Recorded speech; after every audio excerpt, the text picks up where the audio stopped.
When looking for the king of podcasts, you're at the wrong channel.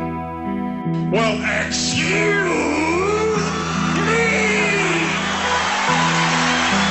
Looking for good ideas for life? You're far from good hands. Hey, bud, what's your problem? If you think the listener is always right, you're far from the right place. Out of order! Even in the future, nothing works! Hosted by a Northeasterner by birth, but a rebel by choice. Are you threatening me? If you want a host that floats between love and madness, and we know the night is always gonna be here anyway. Thinking of you's working up my appetite. Looking forward to a little afternoon delight. then play on and listen to Crazy Train Radio. All right, guys, listen to this blues riff and B. Watch me for the changes and try and keep up, okay?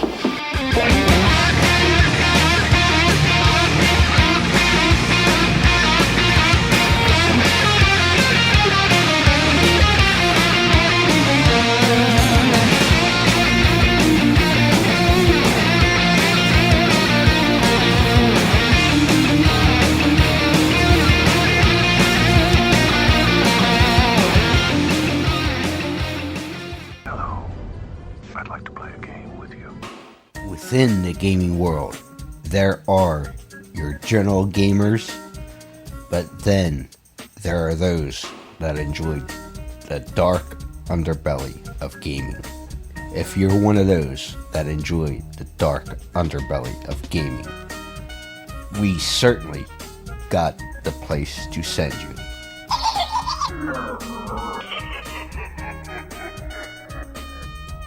Scorpion Lair Games. That's right, Scorpion Lair Games is the creators of the true crime hit Killers, the card game. Let's not forget they also have Killers Clothing Company, their profiler game, and things like the 5-Minute Murder channel on YouTube. And we certainly can't forget the new book that is certainly a hit, Beyond the Headliners, True Crimes, Myths, and Legends. Make sure you visit Jeff and the Scorpion Lair Games on Facebook and everywhere today.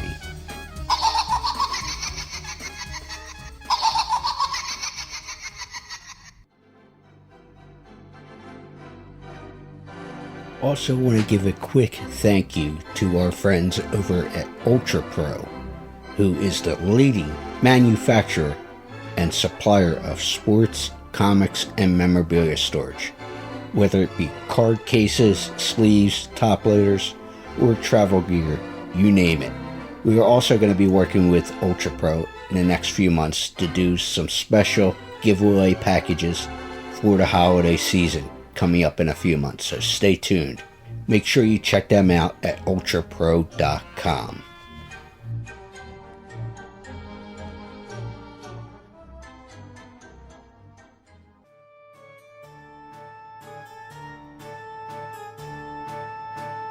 Hi, I'm Kevin Keppy, and you're listening to Crazy Train Radio.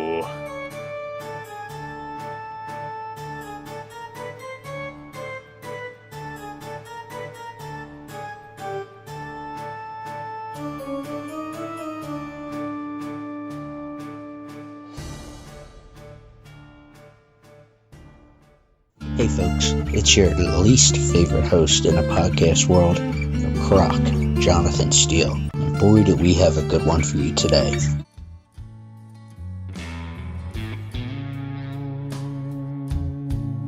So, ladies and gentlemen, boys and girls, children of all ages, this next guest is certainly known for his smile, wink wink nudge nudge, but he's probably best known for playing creatures and also being a character actor.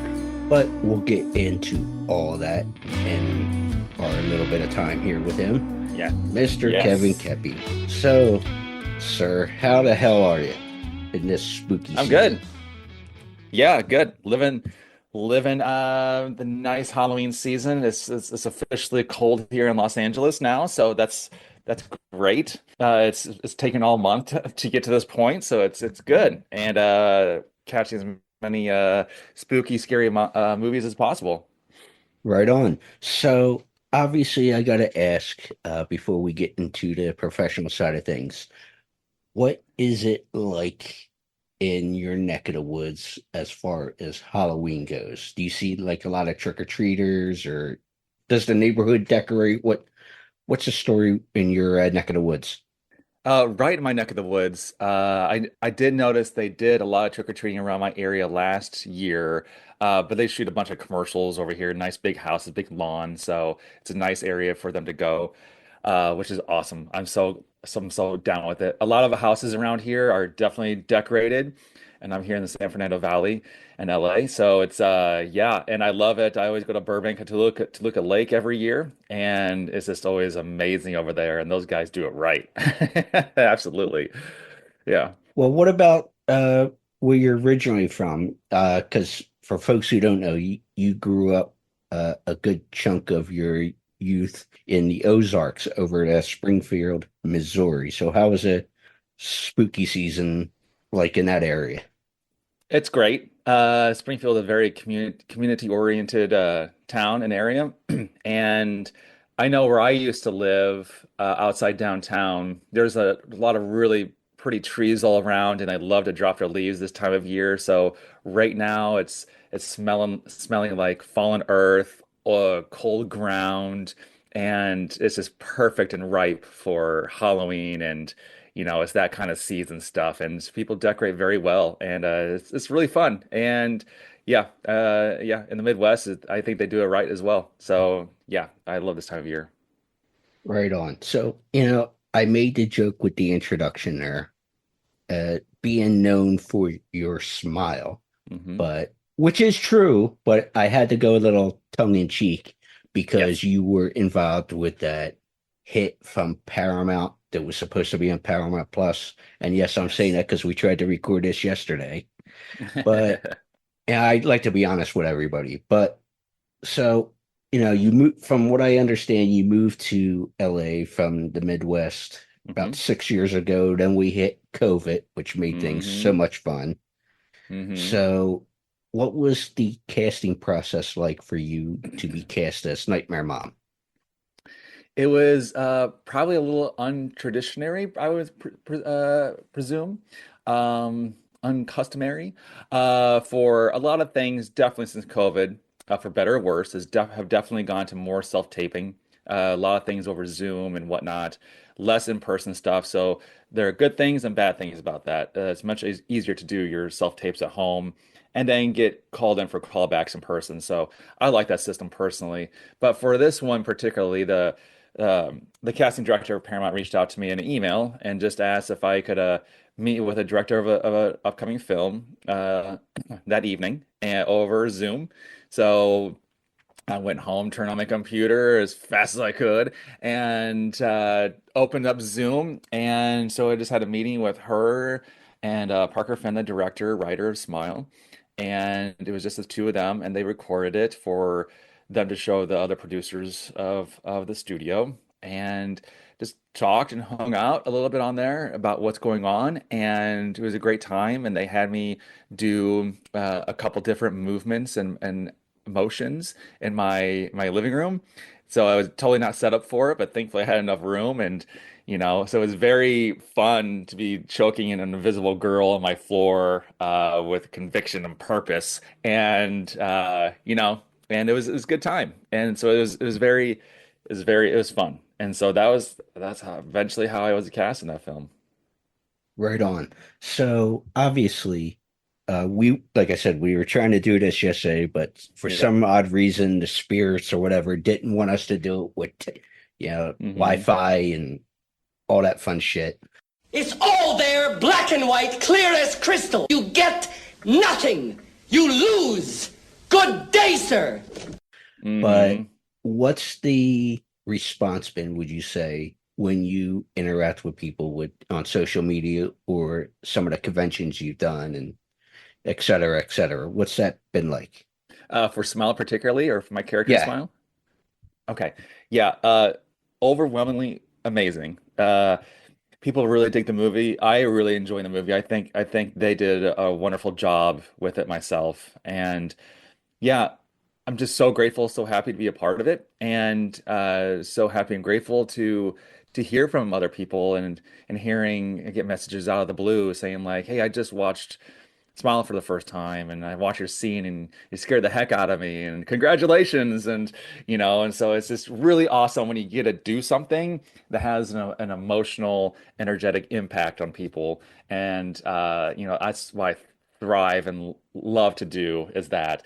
And you can do that through good horror and also good comedy too, and also good drama. You can really make people feel. So I think those are very important and fun things to do as an actor. And of course, those aren't things you want to push as an actor, but you want to definitely uh, be inside that body, that energy, that mind, and let that be an expression of yourself and come out scary or funny or whatever. So, but yeah, it's been a very rewarding experience, and especially for people I get to see in the conventions.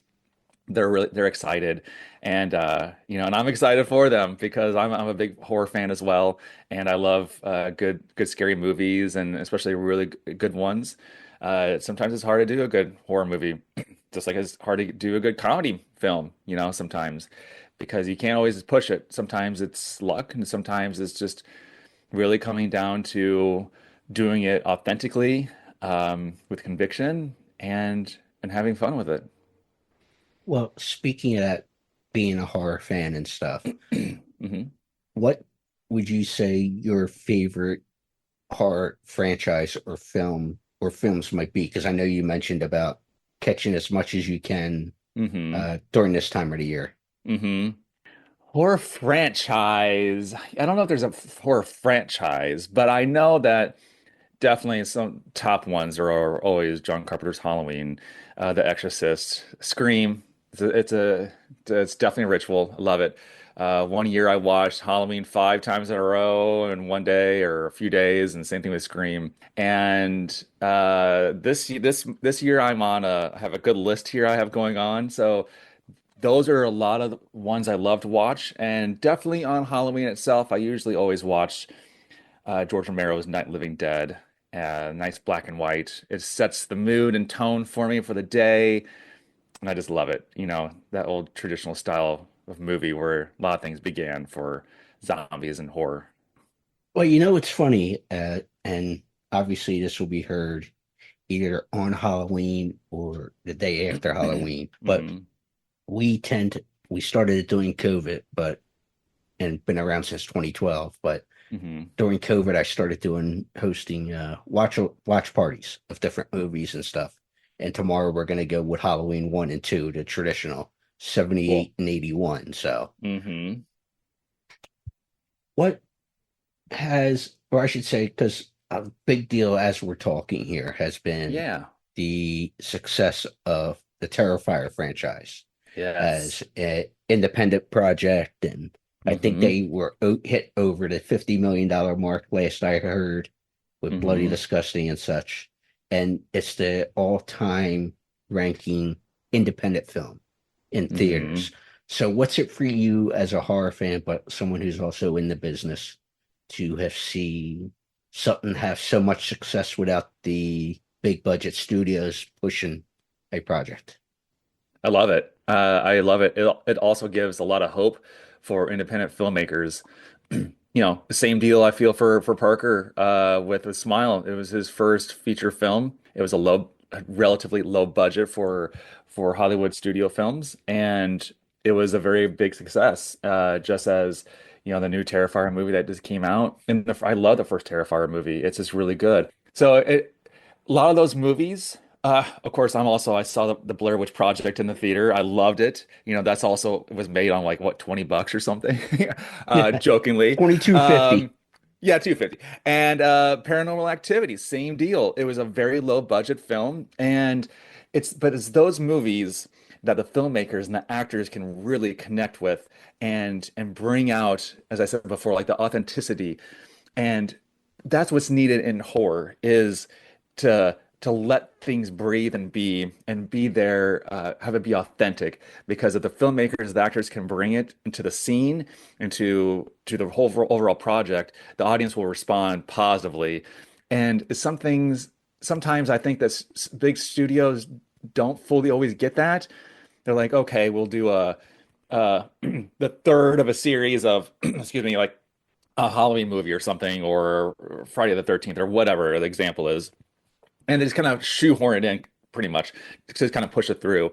Sure, it'll make some money, no doubt, but I think horror fans are the ones that will go out and see the movies and download them and watch them and stream them and talk to their friends, because the horror community is a very tight community, and I see that particularly also in my friends, but also in the conventions and the conventions I go to, that it's a very tight community and people are very passionate, and that they know what they like, and they and they can, I think they can sense a fraudster or something that's not being very genuine very quickly. Well, you've also had experience in the streaming world, and in terms of Disney Plus show The Quest, Del Toro's Cabinet of Curiosities on Netflix and stuff. But you got your start in theater. Hmm. So, and right when the shit hit the fan for us yesterday, we were talking about the reaction of when you're in a theater setting, whether you're working a 100-seat theater or Yeah. Madison Square Garden or Broadway, and you have the not only the instantaneous response from the audience, depending on Yes. where you're at with that play or musical, but you also got to project to the end of the room. Where if Hmm. you're doing things such as streaming or movies or TV, etc., things are more than likely taped. You might not see it 6, 8 months down the line, a year down the line after Hmm. editing and sound's done and then promotion, Yeah. etc. So, do you have a preference in what you do, what medium? I enjoy both. So yes, I'm a first theater trained actor. That's how I got into this career, this business. After I did my first play, which I have the program hanging on my wall there, is Dracula. Dracula. Love it. It changed my life. It set me on the path, the direction where I wanted to go. After playing multiple vampires and a dead sea captain, and seeing how the audience responded to the characters and what I love to bring to the stage, it just changed my course of action. Shortly after that, I started to do some film work. My first zombie movie, Redneck Carnage. My friend Jono. Yeah, so it's a fun schlocky, low budget, B movie, but it's fun. And my friend Jono did it. And so film and theater are very different. They're very similar in the acting sense. For as an actor, you have to be the character. You don't you are the character. If you're the villain, you have to find things that the villain has similarities with you, and then so you can be truthful to yourself. And so that doesn't change whether you're on film or theater. However, of course, film is more intimate. It's like the camera can do a ultra or a super close up on you, extreme close up on you. Theater is like an extreme far away look at you from the back of the house. So they're very different mediums. And what I've mentioned before too, it's almost like, it's like ice skating versus rollerblading. I love both personally, but they're very different. However, they're also the same concepts. Uh, but theater is very fun in the sense that it is definitely an immediate response. You may have a 3 week run, 10 shows. You might have one show. I did a theater production called Grave Tales with the Classic Productions, where we did original horror stories. But my friend Sean Parker, we did this in Springfield, in Missouri, and we would do one show, sometimes two shows of that. We'd rehearse it for a month, to have one rehearsal a week, and original like Grand Guignol, like the French horror theater style, and to do that kind of theater in a 75 capacity house with the audience sitting there right in front of you, like we're played on the floor, and it's just immediate. You get that immediate reaction versus like film. you know, it may take a year or two or longer for it to come out. The new Salem's Lot is a case in point. I think that should have come out in 2022, and it just came out in 2024 on Max. And my friend Alex Ward plays Barlow in it, and so he's glad it's finally out. Anyways, so with the film, it does take a little bit more time for things to come out, but eventually will. But it has a longer lasting life than theater does. So it's like, they're both fun, but they only are certain applications for certain things. Yeah. Well, speaking of the having of life, whether Hmm. it's film, theater, streaming, whatever the case is, I'm a physical medium guy Yes. myself. It drives my family nuts because there's usually something always showing up. Books, as you can see over here, DVDs and Blu-rays. There's something showing up a couple times a week. Because of what I do here, people want Yes. to share stuff, but also stuff I order, through Yes. Amazon or Walmart or whoever. So Uh-huh. Yeah. it drives people nuts. But I'm Yeah. like I said, I'm a physical medium person. Hmm. But with all that being said, are you surprised that your name has been attached to a couple cool projects like The Quest or Cabinet of Curiosities and Smile because you were a shy kid growing up in the Midwest there? Totally. Yeah, still am. Still a shy person. So yeah, just very grateful for all those experiences and those opportunities I've had to work with good people, amazing makeup artists, amazing shops that have done big things.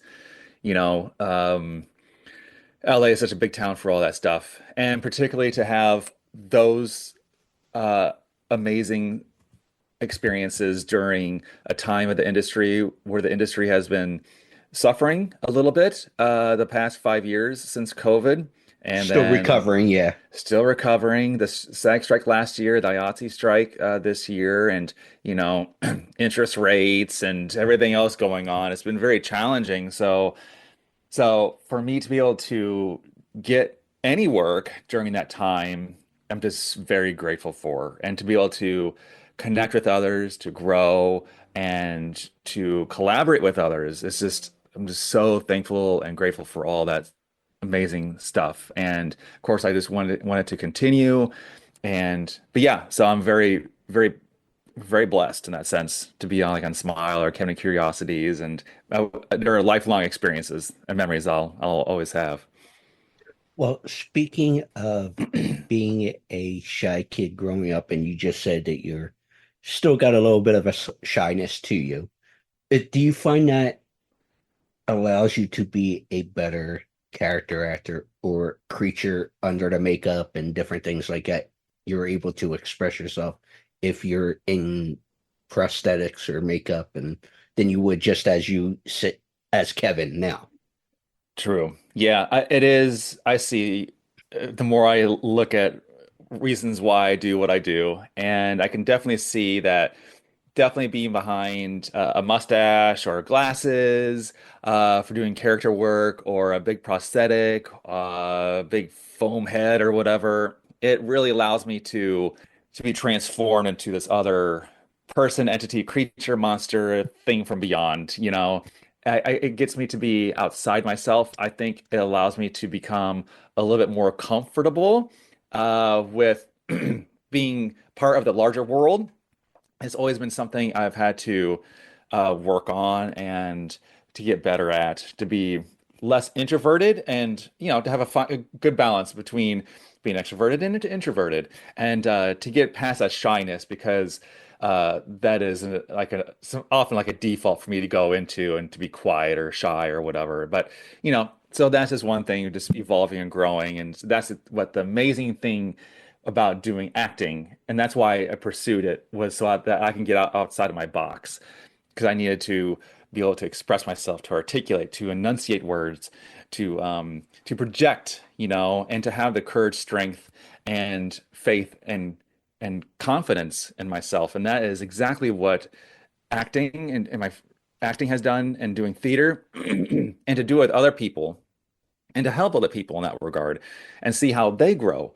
So it's just I just love acting, and the theater and film has absolutely grown, changed, and made my life better. And the more I can just personally share that with others, it's very rewarding to me. And, and so yeah, doing these different characters and everything, it does allow me to it allows me to not necessarily hide behind a character, but to sympathize with the characters. And also, I don't have to be putting on a show. I'm very happy being quiet, you know, sometimes left alone, yeah, necessarily. And it's very easy. That's why it's very easy for me to sit in a makeup chair. Like people say, like, oh my God, how can you sit in a makeup chair? How 5 hours, 2 hours? I personally have no problem with it. I enjoy the process, and I enjoy collaborating with the makeup artist, and and sitting there. And I'm very, very at peace with myself, the process, and everything. Well, with that being said, and I got like two more questions, so thank you because Yeah. we're only doing a half hour here. Yeah. But with that being said, on that front, and it allows you to be comfortable and stuff like that professionally.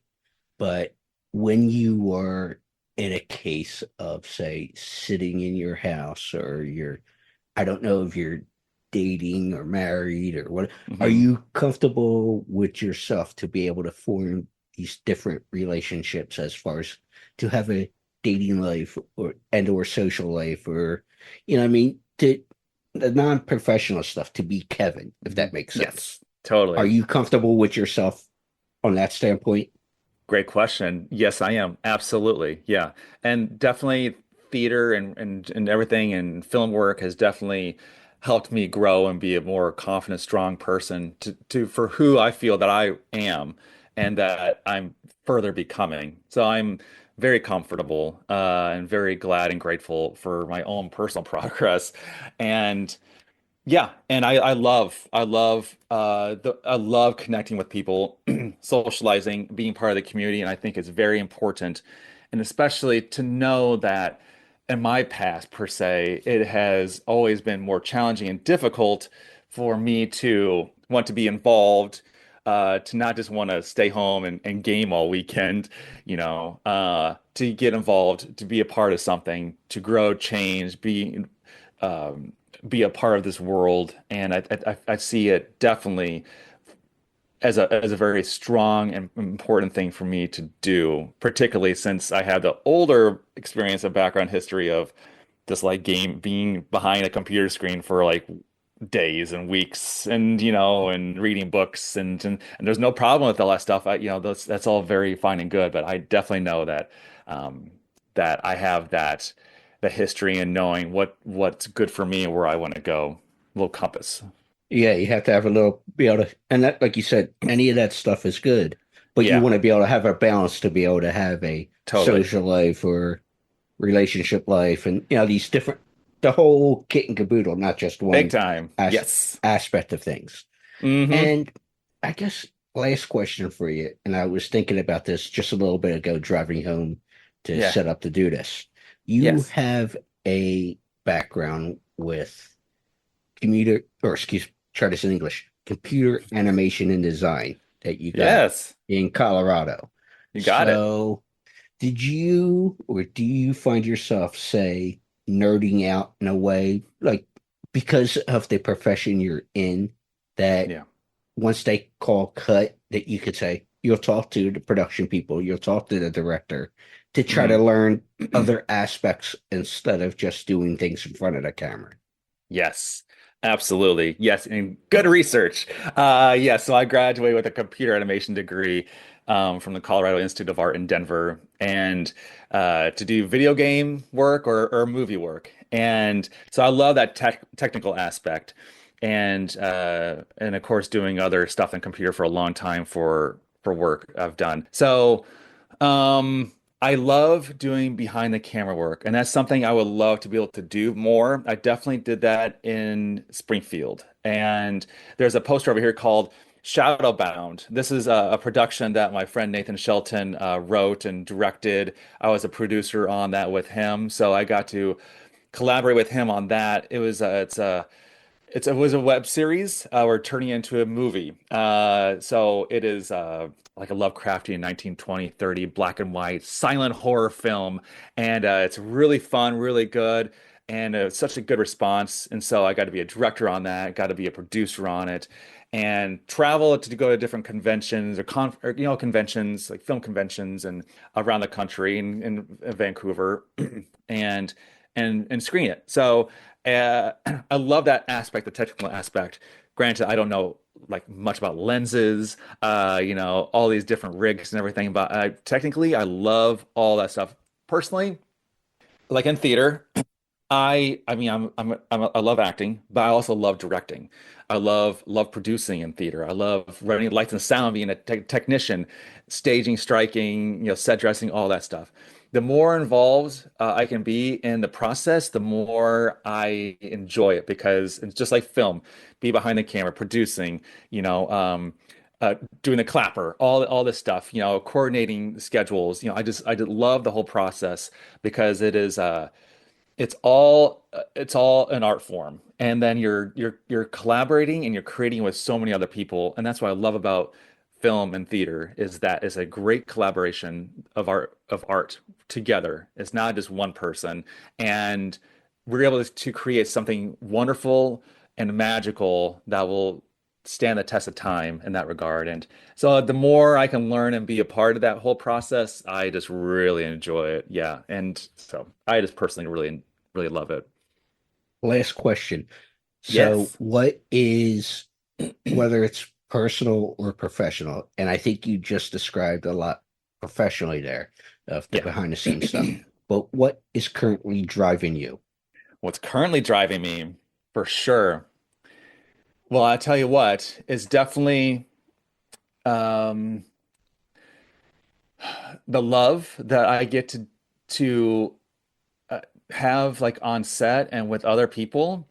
uh, and previous productions I've done, even when I just wrapped on in Montana a couple month ago, and and this love and connection I have with people and doing good things and constantly growing, seeing how and what areas I need to grow and evolve in. Those things keep pushing me to connect with others, to help others, to raise other people's their boats up, and for other people to thrive and uh, aspire and inspire others. And I just love, I don't know, I'm very much a person that loves to help people and to create community and be there. I love seeing people smile, and if I'm able to help them smile or laugh, I'm just so over the moon over it about it. So, and of course, going back to Missouri, I get to see my friends and family there and the theater community there that I'm still really attached to, and and helping them out and seeing their connection and just man, all that stuff is just it just fuels me. Just the love and passion that I have, and also the filmmakers I get to be and do stuff with here in town. Well, it's a really good horror community here, and especially I've been seeing that more often recently here, and I just really love it. And of course, going to conventions, you get to see lots of people that come out and enjoy things. So, you know, I love creating good things with good people and making good art. And just as my best friend Nathan Shelton says, do the work you love doing with the people you love doing it with. And so that is just something that I just have always hold true to and still do. And it hasn't, it's been my North Star for sure, and it helps to guide me on my way. I like that quote, and that's a good place to end. Kevin, Yeah. thank you so much for the time. Yes. Cool. Thank you, Jonathan. I appreciate it.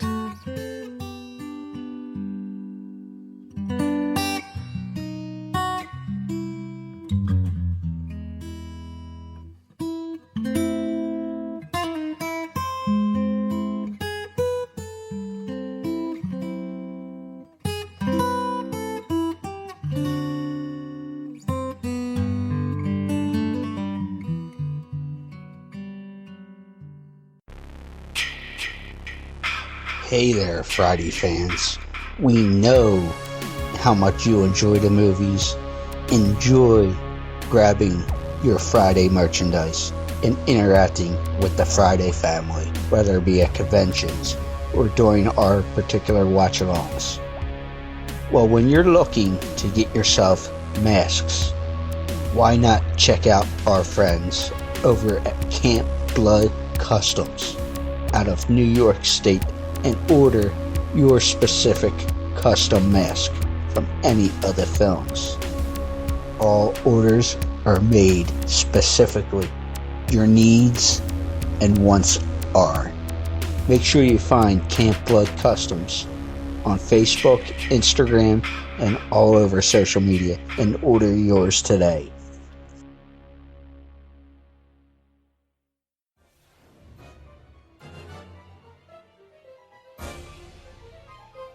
Hey y'all, this is Adam Marcus, writer and director of Jason Goes to Hell and Secret Santa, and you are taking a ride on Crazy Train Radio. Badass.